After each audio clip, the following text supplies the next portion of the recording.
And it feels like the verse is a structure and it's slowly rotating like a jewel in someone's hand being turned over, catching the light, revealing different facets and different reflections and maybe colors each time. And this is my favorite. This extended outro is my favorite part of the song.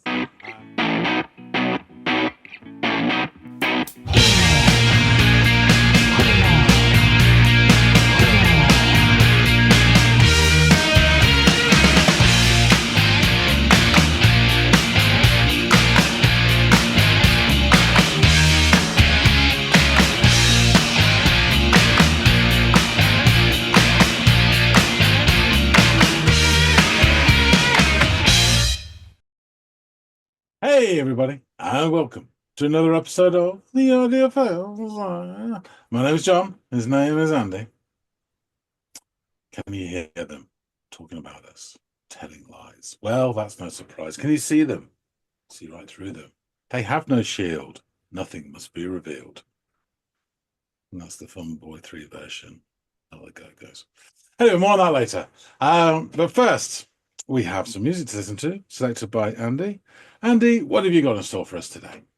We are going to be revisiting the boys from Sheffield. So, Human League. yeah, Oh, yes, exactly. No, the Arctic Monkeys. We're going to check out another track by them. I think about 6 months ago we did Body Paint from their most recent album, The Car. This is a track off of the album Humbug, which featured Cornerstone that we had done on Into the Music. So this is their third album. yeah. So I know you pretty much, it's like that first album or nothing when it comes to you and most of your experience, I think, with Arctic Monkeys. Is that correct? That's broadly true, yes. Okay.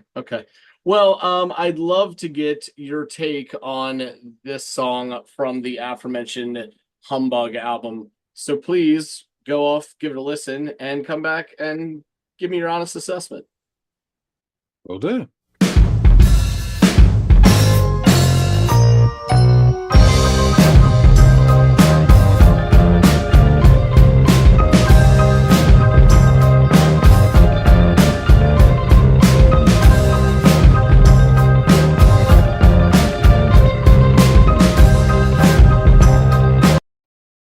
Yeah, I'm getting sort of like TV theme tune vibes to it a little bit. It's got the fat bass, and you've got that rapidly picking sort of guitar, and these chimes as well. And then the rest of it's kind of very much smoother. Um, yeah, interesting. Fiendish wonder in the carnival's wake. Dull caresses once again irritate. Tread softly, stranger, move over toward the danger that you seek. You think excitement has receded, then the mirror distracts. The logic of the trance quickly reaches and grasps. Handsome and faceless and weightless, your imagination runs. And now it's no one's fault but yours. At the foot of the house of cards, you thought you'd never get obsessed. You thought the wolves would be impressed, and you're a sinking stone. But you know what it's like to hold the jeweler's hands, that procession of pioneers all drowned.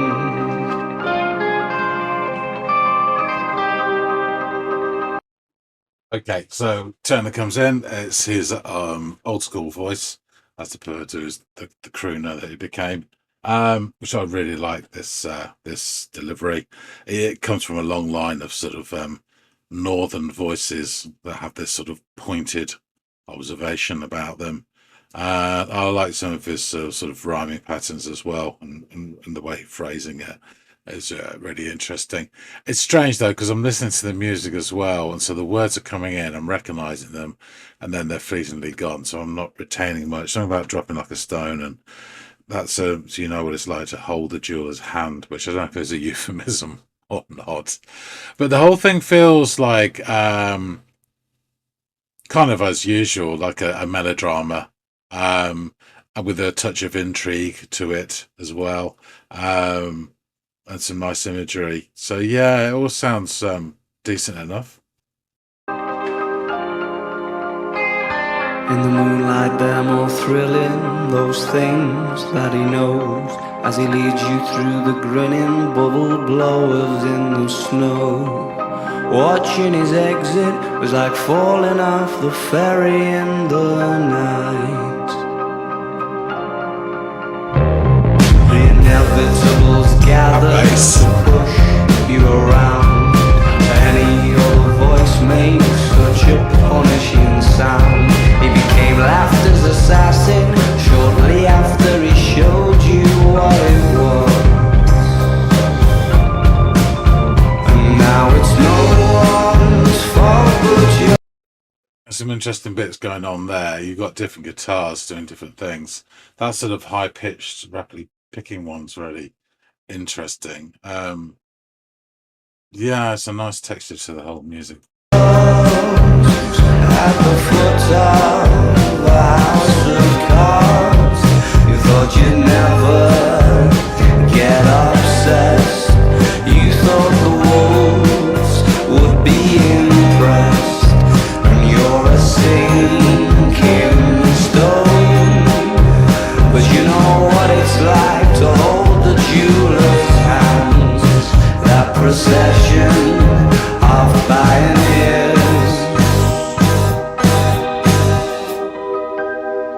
All drowned.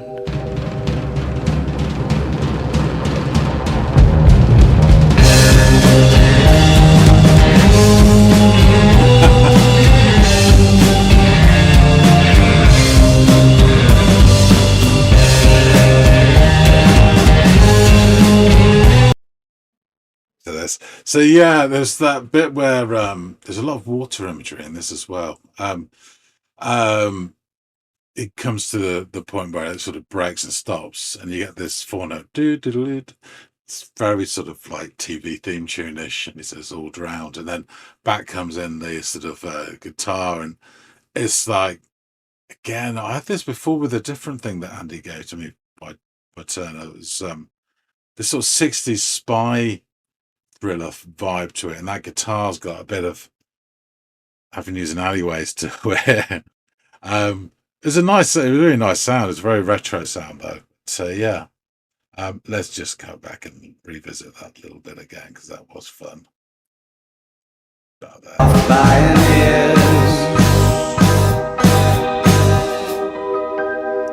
All drowned. Drum roll.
Tried to break there, but so it sounds like it's starting to repeat it. the vocals there, it's got him and another, and the way it's sort of done, it has this kind of almost an emotional displacement from it. He's not sort of breathing into, this is the climax of it. It's almost like stepping back to look at this situation that's happened. Not quite judgmental, but it's sort of casting an eye over it rather than being in the heat of it. Again, it has that kind of 60s spy thriller vibe. I'm sorry. There was just I could hear it there coming in. There was like really high. Oh, was it a slide guitar? This is not the first song that Andy's given me that's made me think of George Harrison again very recently. But yeah, it sounds really nice. But it's all sort of like turning slowly and rotating like a jewel in the palm of your hand and seeing different facets and the different reflections and light. And this is what it feels like for this little bit here.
Yeah, it all sort of starts to sort of. There was a little smidge in there. You could hear that sort of slide guitar really clearly. It did sound George Harrison. But then also just kind of implode on itself.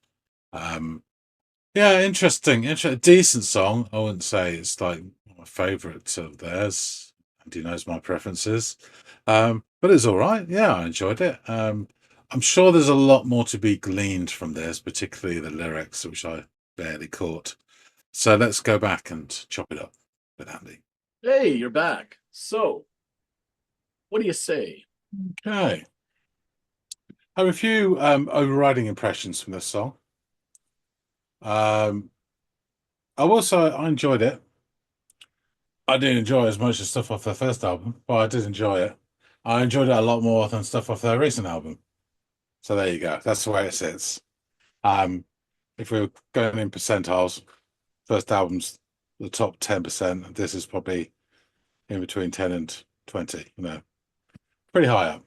Okay. So anyway, starts with some chimes and a fat bass with this sort of simple melody and has a slightly retro feel to me. And I think this is the difference moving on. And, I do not blame or Arctic Monkeys because I think that first album was, as the Muppet Show would say, a phenomenon.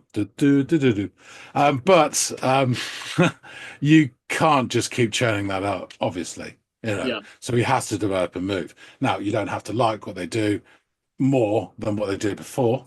I didn't say it's terrible, but didn't quite there. And I think as it opens up, it kind of summarizes for me the overall sound. If you take away that sort of bass and the chimes, the rest of it has been kind of smoothed out compared to the first album, which is fine, but I don't like it as much. I dislike it. There's nothing wrong with it. I'm just saying, in terms of preference, first album more than this, but it's still, that's what it's like. So anyway, Turner comes in, still with his trademark intonation and accent for now. We haven't got to crooner point just yet. And I do like how he delivers the lines. And it comes from a long line of northern voices with pointed observations. And it made me think, probably goes back to, and I could be wrong here, but in terms of our country and sort of cultural heritage, I would say someone like Alan Bennett, Beyond the Fringe, who's from Leeds. But him coming through in the 60s with the rest of them, Peter Cook, Dudley Moore, and the guy, Jonathan, oh, the curly hair, I can never remember his name. But, this strong sort of regional accents, you didn't really hear them in culture until probably the 60s. And Bellot, especially with his sort of pointed monologues, was a real key, which he continued doing in his writing, this Talking Heads episodes with famous actors and actresses in particular, talking about, in particular, Northern life and these characters and how they react. And it's reflected in some of the music, like Wedding Present, as we talked about before, and particularly the start of Arctic Monkeys' career. Yeah. And I really love that. And there's a whole lot of, even when he speaks, I mean, he has a nice rhyming pattern, which he does quite often, the sort of AA, um, BB in the same line, BB in the same line, and then A again, as it were. So it sort of scans and bounces quite nicely.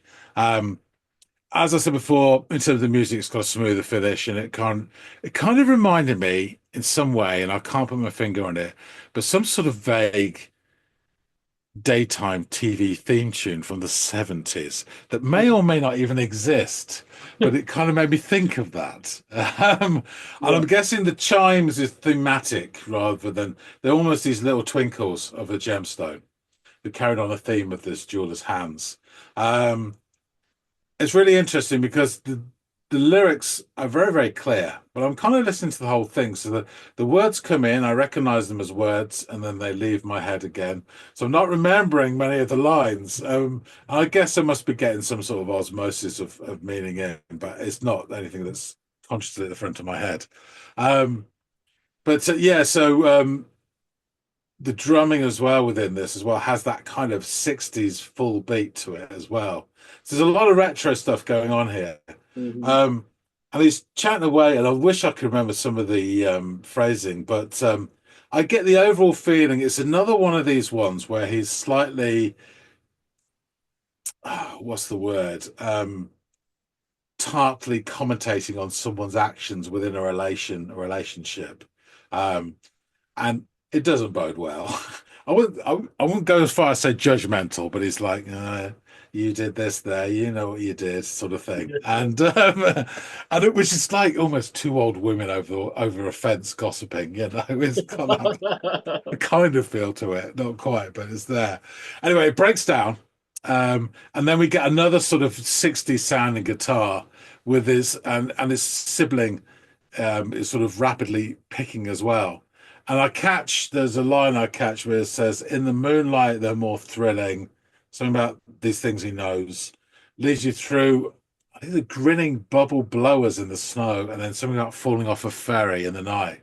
And we get other stuff about dropping like a stone and water as well. So there's images of stone and water and stuff like that throughout it. But all of this makes me think of images of intrigue within a melodrama, which is kind of his forte, you know. Um, and because of those lines, I'm getting it all played out in a massive snow globe, which it isn't. But that's another thing that comes to mind. This sort of bubble blowers in the snow. Yeah, I just love that. So anyway, it comes in that fat bass again, and we're away. And it carries on. At the end of this section, which I think I did make a timestamp because I pulled it back. We get to 3:05, and it just as he's we get this momentary pause. And then we get this four-note trill, which is again like a TV sort of indent type, thing. Again, it just made me laugh. And again, 60s, 70s, which leads in some rolling drums. And then this guitar lead comes in that's very sort of avenues and alleyways, Tony Christie. People from I don't know if it's British or not that TV, but they'll know what I mean. Down, down, down, down, down. It's similar anyway. Yeah, back comes Turner with what I now know is an extended outro. So just before that begins, I'm thinking it's really interesting because he starts singing, and there's another vocal track as well.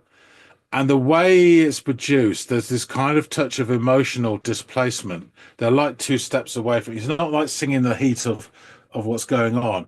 It's viewing from above and commentating. and the way they're doing that again, I'm getting 60s spy thriller vibe, which we had before with the previous song that you put forward with Mr. Turner.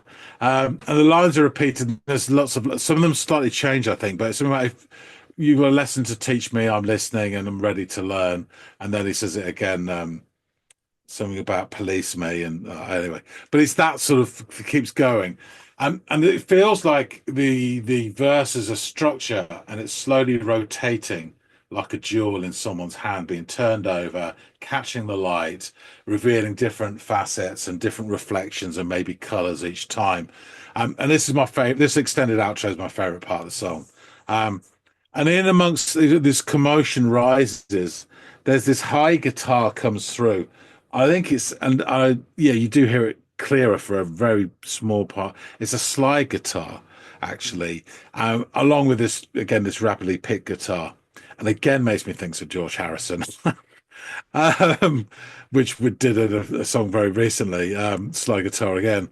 And then the whole sort of ball of string just seems to implode on itself, and we're done.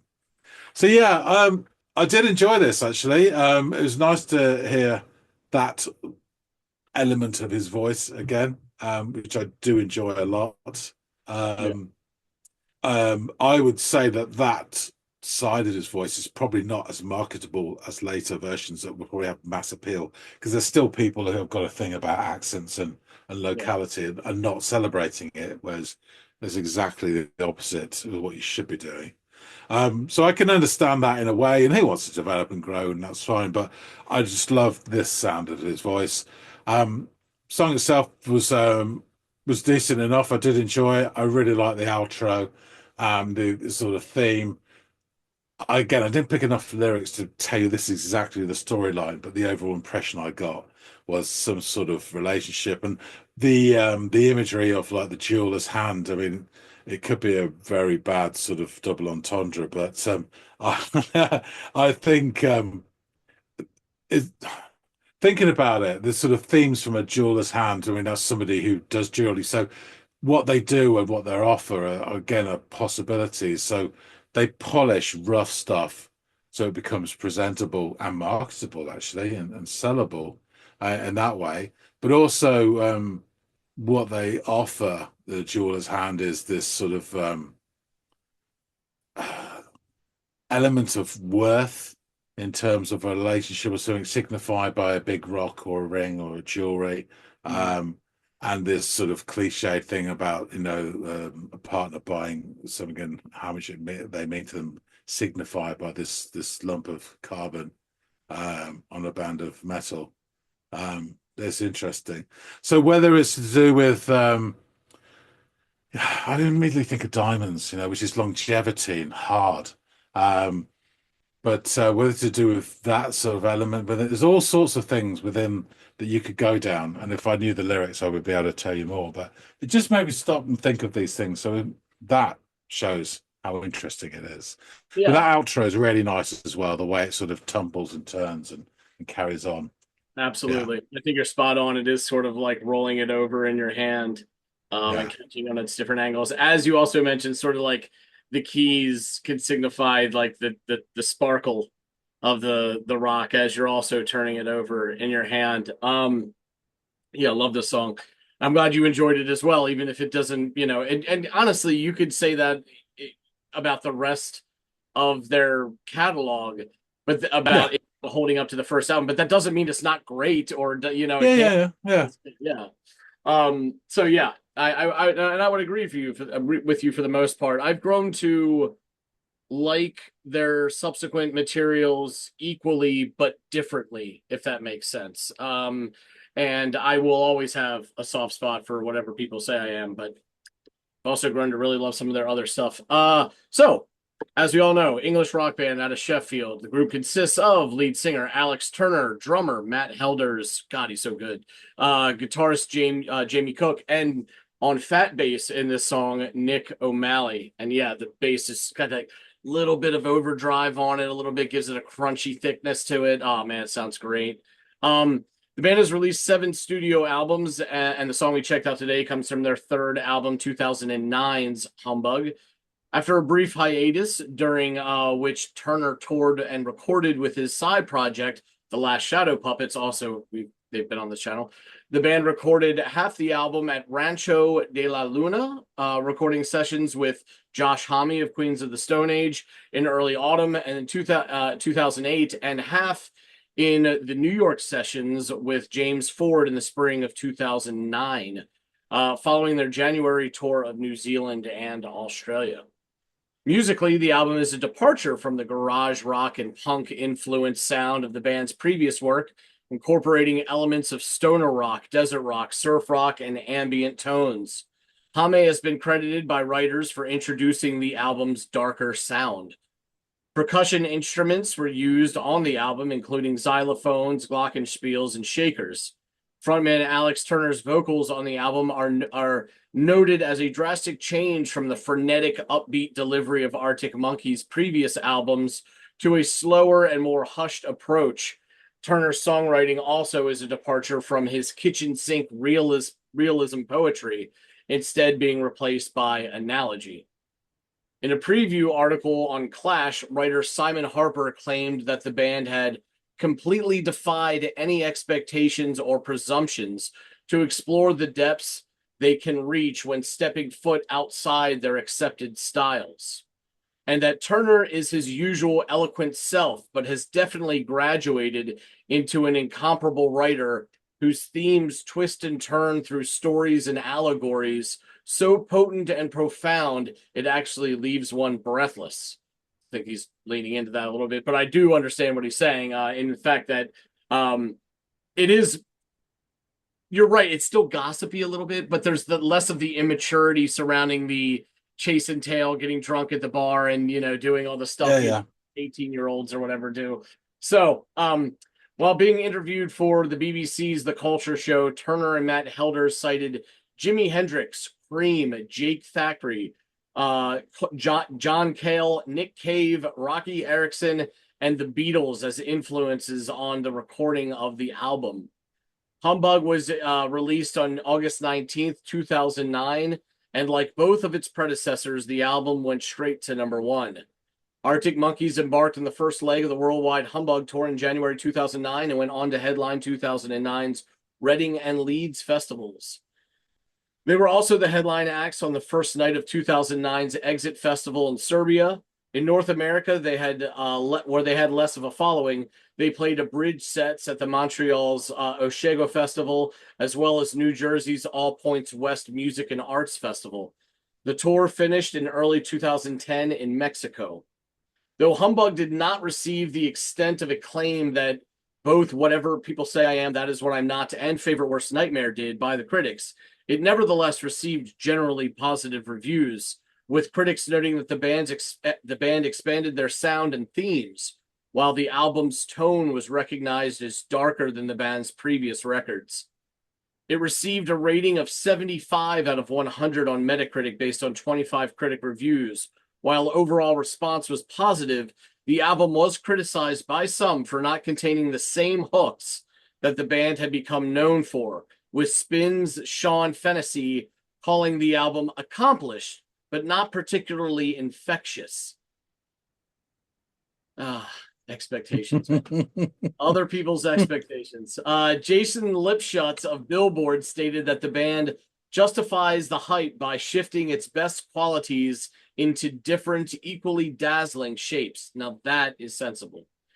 John Mulvey of Uncut felt that Homme's role as producer perhaps has been to nurture the soundscaping that was attempted on Humbug's predecessor, and critically to encourage a sense of space and stealth. In his positive review of the album, Joe Tangari of Pitchfork noted that Humbug isn't better than either of its predecessors, but it expands the group's ranges and makes me curious where it might go next. It also demonstrates a great deal of staying power for a band that could have imploded before it ever got this far.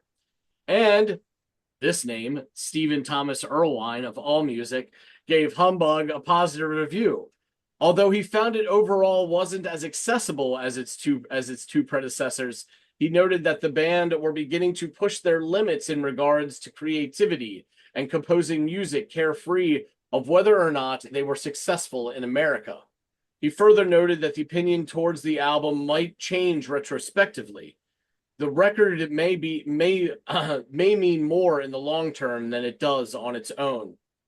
In retrospect, Humbug has been considered a very important piece of Arctic Monkeys' catalog, having introduced a variety of new styles and themes, both lyrically and musically, to the band, and they have expanded on since its release. It marked the first time they recorded material under Queens of the Stone Age frontman Josh Homme's influence.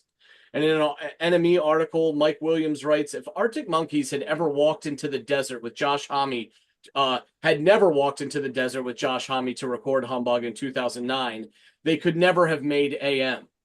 Humbug was was as much about subverting people's impressions of who the band were as it was an album on its own. Interesting take. In 2011, Turner said Humbug is an important, if not more so, compared to the first two records, on our journey of getting to where we are now. Nevertheless, Humbug remains the band's most polarizing album. Both Enemy and Consequence of Sound ranked Humbug in the band's weakest release thus far in 2015 and then 2018, respectively. While both acknowledged the album's position in the band's discography, Enemy nevertheless stated, in retrospect, it feels more like an important bridge between the youthful vim of old and the meatier material that would come than a destination. Meanwhile, Consequence of Sound wrote that Humbug paved the way for songwriting evolution seen in the band's follow-up efforts, Suck It and See and AM. Conversely, both the Evening Standard and the Independent in 2018 and 2019, respectively, argue that Humbug is Arctic Monkeys' greatest album, with the former stating that the record was the band's most accomplished collection of tracks yet, which captured the sound of a band at the peak of their creative powers. In a detailed article by for the Quietus, Ben Hewitt reviewed the album and each of its tracks and had this to say of The Jeweler's Hand. And so the curtain closes. This is the last track of the album, I should mention. And so the curtain closes as all the successful elements of Humbug are squeezed into the 6-minute epic closing track, the equivalent of a marathon for the normally short and sharp Northern Tykes. Musically, it's haunting and claustrophobic, with an unerring combination of jangling guitar and chiming orchestration floating in the background as the song slowly grows to a climax. Once again, the darker strain of romanticism running through Turner's lyrics comes to the forefront. And for the album's most pleasing features is the refreshing evolution from songs about disco temptresses and drinking too much WKD Blue to more subtle ethereal rhymes such as, you thought you'd never get obsessed, you thought the wolves would be impressed, and you're a sinking stone. The last verse is repeated 3 times as Humbug shudders to an end, not the brave departure we'd perhaps been led to expect, but certainly an evolution of the slower and more atmospheric tracks from Favorite Worst Nightmare. So, let's get into these lyrics. Fiendish wonder in a carnival's wake, dull caresses once again irritate. Tread softly, stranger, move over toward the danger that you seek. You think excitement has receded, then the mirror distracts. The logic of the trance quickly reaches and grasps. Handsome and faceless and weightless, your imagination runs. And now it's no one's fault but yours at the foot of the house of cards. You thought you'd never get obsessed. You thought the wolves would be impressed. And you're a sinking stone. But you know what it's like to hold the jeweler's hand, that procession of pioneers all drowned. In the moonlight, they're more thrilling, those things that he knows, as he leads you through the grinning bubble blowers in the snow, watching his exit, was like falling off the ferry in the night. The inevitables gather to push you around. Any other voices makes you such a punishing makes such a punishing sound. He became laughter's assassin shortly after you showed. He became laughter's assassin shortly after he showed you what it was. And now it's no one's fault but yours at the foot of the house of cards. You thought you'd never get obsessed. You thought the wolves would be impressed, and you're a sinking stone. But you know what it's like to hold the jeweler's hands, that procession of pioneers all drowned. If you've a lesson to teach me, I'm listening, ready to learn. There's no one here to police me. I'm sinking in until the return. I've got a lesson to teach. Please don't deviate. Don't be afraid. Without the last corner piece, I can't collaborate. Let's get it ingrained. If you've got a lesson to teach me, I'm listening, ready to learn. There's no one here to police me. I'm sinking in until the return. If you've a lesson to teach, please don't deviate. Don't be afraid. Without the last corner piece, I can't collaborate. Let's get it ingrained. If you have a lesson to teach me, I'm listening, ready to learn. There's no one here to police me. I'm sinking in until the return. If you've a lesson to teach, please don't deviate. Don't be afraid. Without the last corner piece, I can't collaborate. Let's get it ingrained. So, song's basically about the idea of having an affair. In an interview with XFM, Alex Turner said that in this song, the girl, despite having a boyfriend, feels completely attracted to a guy and ends up having an affair with him, which immediately leads her to an extreme regret. Alex himself, also interesting factoid, played the keyboard parts, all the keyboard parts, and according to him, this is the first song where no guitar is played by him. So, yes, you were right about the relationship, lascivious, quasi, maybe not even quasi, judgmental tone of his voice as he delivers those biting lyrics. Yeah, so you were pretty much onto it. Interesting. Yeah. So, thank you for giving this a listen. Guys out there in the listening audience, let us know what you thought of The Jeweler's Hands by Arctic Monkeys. Maybe your thoughts on Humbug compared to some of their earlier works. I know a lot of people were kind of jarred by this sound when it first came out, those who were expecting what they got on Favorite Worst Nightmare and Whatever People Say I Am. Be interested to hear some of y'all's thoughts on that. If you liked it, didn't like it, whatever, please just give it a shout down below. Also, while and if we have your attention, please like, share, and subscribe if you'd be so inclined. We really do appreciate it. It helps us drive up the numbers here and bring in new and differing opinions and song suggestions for our Friday episodes. So thank you, thank you, thank you. And hopefully John and I will catch all y'all in growing numbers on the next installment of the Audiophiles. We'll see you later, guys.